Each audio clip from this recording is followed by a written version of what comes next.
Hello and welcome to the Global Slovakia podcast, where we explore Slovakia's past, present, and future. In this series, we look at the destinies of the brave Slovak men and women who dared or were forced to leave Slovakia in search of a better life abroad. Are you Slovak? Do you want to connect to your heritage? Follow us on Facebook or globalslovakia.com. Hello, I'm David Grega. Today we're joined by Deah Partak to talk about her great-grandparents, her Slovak family legacy, and the deep-rooted connection to Slovakia. Welcome, and thank you for being part of the podcast today. Oh, thank you so much, David. I'm happy to be here. Can you start by giving us a little overview of your family's story and the Slovak connection? Yeah, absolutely. I'm very lucky in the fact that both sides of my family are from Slovakia, Austria-Hungary at the time, but are Slovak. My paternal side of the family is the Partaks, my grandmother also being Stas. So the Partaks came from Jablanka, which is now in the political borders of Poland. So there's Jan, my great-grandfather, and Maria, my great-grandmother. They came over separately. Maria came, I think she was probably like 16 years old, and worked in the Palmer House in Chicago, which is now the Hilton. Story was that she was there to earn dowry and go back to Slovakia, which she ended up doing. She may have or may not have met Jan there, or they may have known each other before because they were from the same area. But they eventually got married and moved together with their kids after a few back and forths to Joliet, Illinois. The Stas is my grandmother, Sophie Partak. Her family, Jan and Stina, moved here, and they're from Hlednice, which is about, I'm not going to get this right, but I want to say like an hour's drive south of Jablanka. They came over, and there's not much information. They kind of remain a mystery in the family, even though I was very close with my grandmother. But my great-grandmother, Stina, was said to have been a healer, very much in the pagan ways. The stories about why they came to America are very mysterious. I mean, there's even the story that Stina's brother stowed away on a ship to New York, and when he was found, he jumped overboard and essentially chose to die opposed to going back to Hungary. So there was some desperation in those stories, which is probably a big component of why it wasn't discussed. Yes. Yeah. And my other side of the family, the Abshitnik, it was my great-grandparents who came over. They came from Košice. Their journey, the actual journey here and how they got there is unknown, but how they integrated, I think very interesting in and of itself. Going back to the Partak family, can you tell me a little bit more about the characters of Jan and Maria, your great-grandparents? Yeah, so Jan was very much a creative man. He really set our family on a very interesting footing with his ideas. He ended up buying several houses on East Garnsey Avenue in Joliet, Illinois, and built a grocery store off of one of the abandoned houses, actually. And Maria served as the butcher, and more so than that, she was the anchor of that business, while Jan was, the schmoozer and the getting to know the community and being and bringing that connective piece there. And it really, I mean, the grocery store, which later turned into a tavern after Prohibition, although I think it might have really been a tavern before Prohibition as well, but So who knows? Having a little speakeasy in the back room of the grocery store. Perhaps. My dad will probably get mad hearing me say that. But the tavern, tell me a little bit about, there was some special meaning to the tavern. It wasn't just a tavern. Yeah. So the tavern, like I said, I don't know if I said this, was attached to their house. So my grandfather and my dad and his siblings literally grew up in the tavern. The east side of Joliet, Illinois, is a very, very Slovak area. It wasn't until I moved out of Illinois that I realized not everybody has a Slovak sounding last name. So everybody in that area was doing the same thing. Everybody came over, knew each other, if they didn't know each other in the homeland. But the tavern was one of the very, very important connecting points where people could have the same experience, be a part of it all. And everybody knew everybody. Everybody who got married who was Slovak had their after party from the wedding at the tavern. It was where everybody met. The parties were for all immigrants, not just Slovaks as well. Like, they were really encompassing of everybody trying to integrate and be a part of America, which was really sweet. And this was in a time where there was a lot of adversity. A lot of things were happening in the United States at that time. And in a way, it's lucky he was innovative, Yeah. a thinker of ideas in order to adapt to the situation. He had to be creative in order to support his family and to keep the Partak family going. Yeah, yes. He was known as the character around town because he was always coming up with something new. I mean, he sadly lost his leg to diabetes, and he somehow created a motorized wheelchair just on his own. He was very much the let's do it. Let's figure out what we can do. Because, like, after he lost his leg, he then saw a great deal on a car that the family had to have. But, back then they were manual cars. So you needed both feet. But he bought it anyways. He's like, we'll figure it out.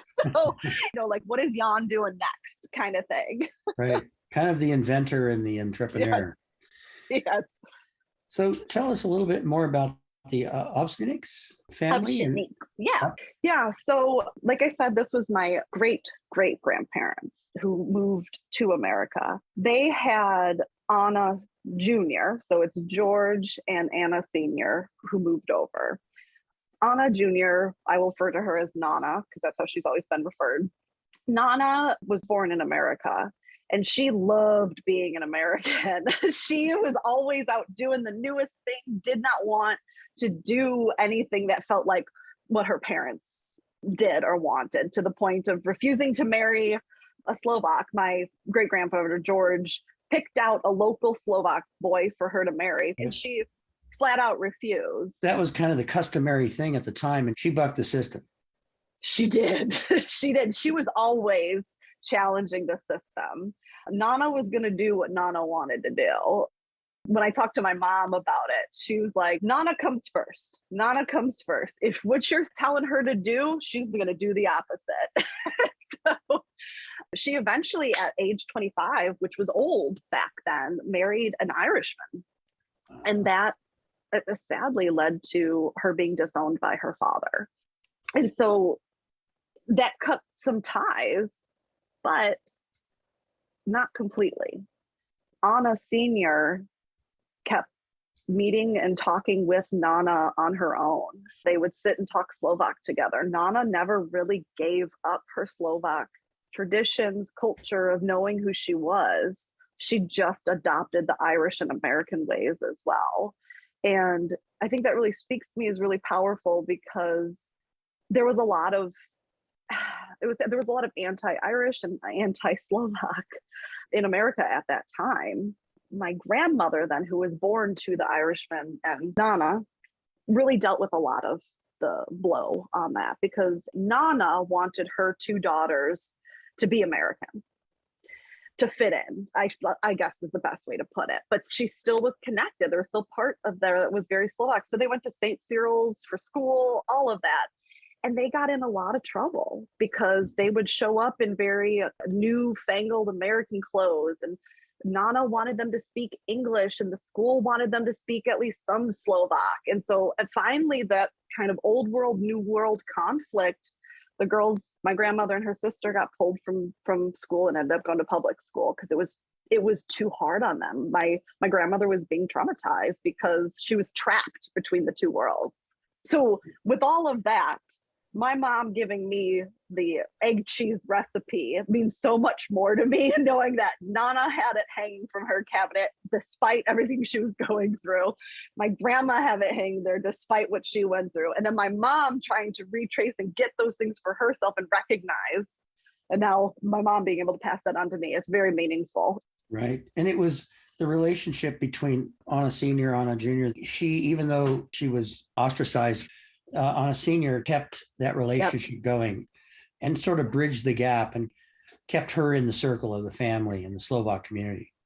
Yeah.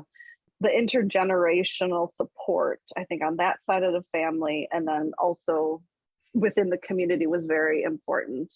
And like I had alluded to earlier, my grandmother, who's half Irish, half Slovak, because my dad and mom met, she of course went to the tavern because she knew all of them. And my grandmother went on St. Patrick's Day and was like, oh my God, you're having a St. Patrick's Day party at a Slovak tavern. And that was that that is very much that moment of we can coexist. We can be everything of who we are without stomping out another. When my mom told me that story, I thought it was the most beautiful thing. And I'm just like, way to go getting married, mom and dad, because you've made a lot of healing as well.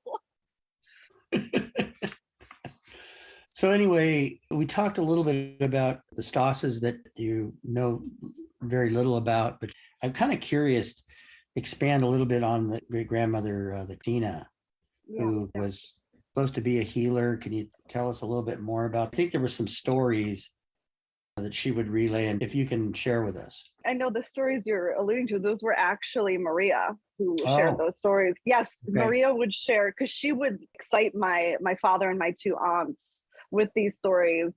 In Slovakia, in Jablanka, she'd talk about how there was this boy who came out of the woods, and he was a regular boy, but he had cat eyes. Like that this was, and my dad still like, no, it happened.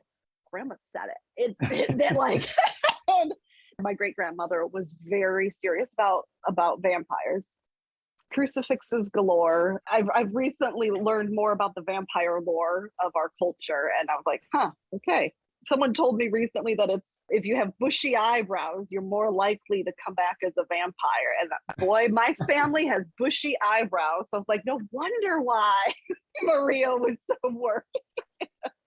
Thank you for sharing that story. We're just about out of time here. Your story is fascinating, and it seems like all these bits and pieces that, as you say, make up your connection to Slovakia. And also you mentioned the Slovak way is support, community, connection, and meaning. And so all these pieces of your story have allowed you to now move forward and keep your family Slovak legacy and tradition alive. Yeah, it is wonderful. And part of me keeping that tradition, if I could just share briefly. So my great grandfather came with a crucifix that he got from his mother, great grandfather Partak Jan.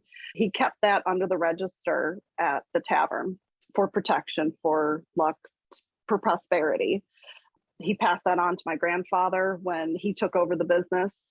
Then my grandmother kept it after he had passed.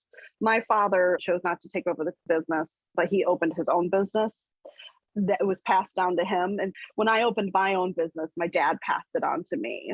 And so I am in the process of moving to Slovakia, hopefully in the future. And I really am excited to then bring that crucifix back, because Jan set the stage for all of us Partaks, and then brought along the Sashas and the Obshitniks added to that for us to prosper, to get to the point where we can go back, because nobody really wanted to leave. I mean, they did, but would have rather have stayed in the homeland, but had to go. Yeah. And so I feel very blessed that everything that they did is allowing me to take us back there and keep it going full circle.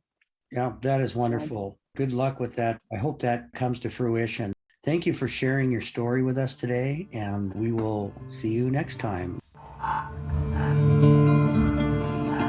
We hope you have enjoyed this episode of the Global Slovakia podcast. Theme music was composed and performed by Zoe Solar. Audio editor is Deah Partak. Global Slovakia is a non-for-profit organization founded and directed by Dr. Zuzana Pavlovic and Dr. Gabriela Beregaziova, with the mission of sharing Slovakia with the world. If you like what you've heard, please donate at globalslovakia.com to help us continue to make this podcast possible.